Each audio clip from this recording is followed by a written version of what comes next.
हाँ, हम बाबा ज्योति विपत का कहानी कहने जा रहे हैं।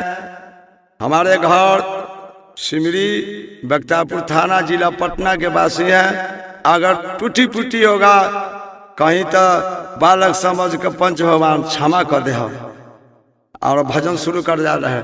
हाय आय सब कोई तवैया निरंजन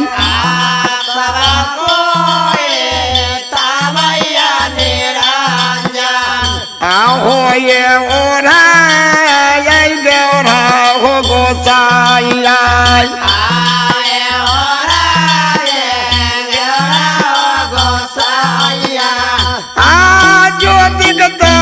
दिन के डोलिया हो बनाई आई राजा हो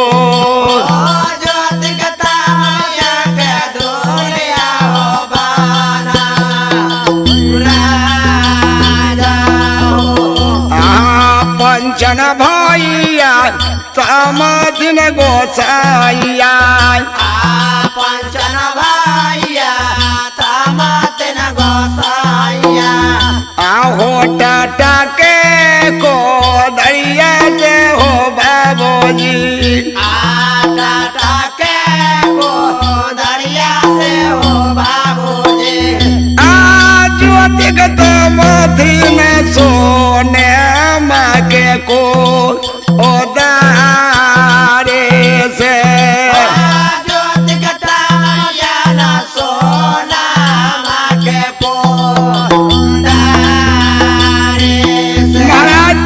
पंचन भाई राज परौली में एवरा गेवरा टाटा के कोदार से तमैत रहते। अब बाबा ज्योति सोने के कोदार रूपा के उमे रहल लगल बेट ओहे केदली बन जंगल तमैत रहते।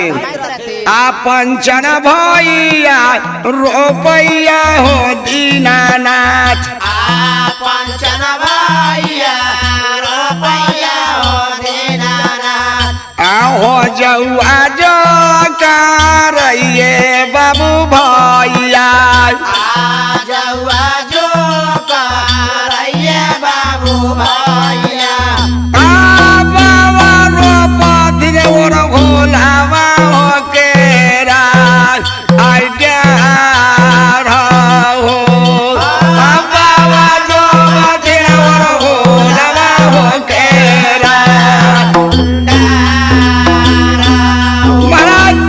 पंचन भाई राज परौली में जो कराई रोपाई छे। बाबा ज्योति केदली में अड़हुल के डाल रोपत रहल। ओहे समय में सरकार दाता निरंजन साहब की कामधेनु गाय केदली वन में चलित रहल। एक समय के बात है जो कि केदली वन के कुछ डबेर जब उकर उजड़ गए। अब गाय उस समय में सरकार की करैया आता सात दिन सात रात के भूखल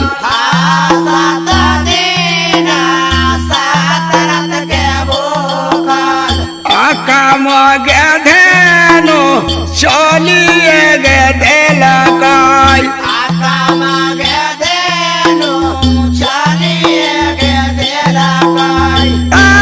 चल जाइए कमला माई के की चल जाइए कमला माई के महाराज कामधेनु गाय केदली वन में भूखल प्यासल 7 दिन 7 रात बितैया। कहाँ जाइए माई सती कमला के किनार पर आ कमला की नारा पर गे गैया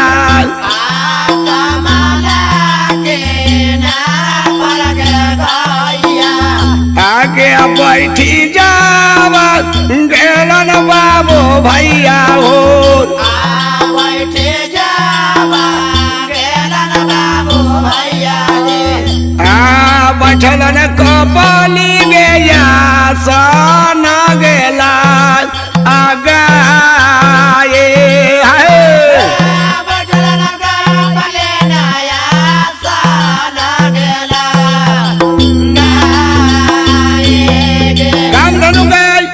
माई कमला किनारे बैठ कर अब बछरू बगल में बैठ जाइए।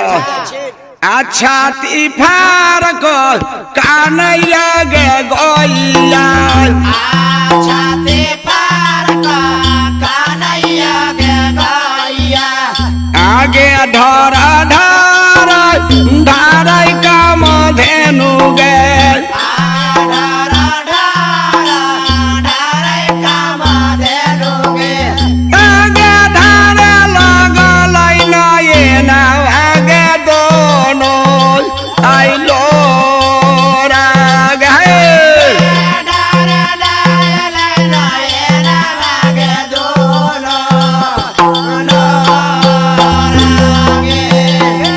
ढारा ढारा नये नागे दोनों लोरागे महाराज कामधेनु गाय बैठ गलन करल के बछरुआ बैठ गलाई जान बे जान ओमकार छोड़ के काने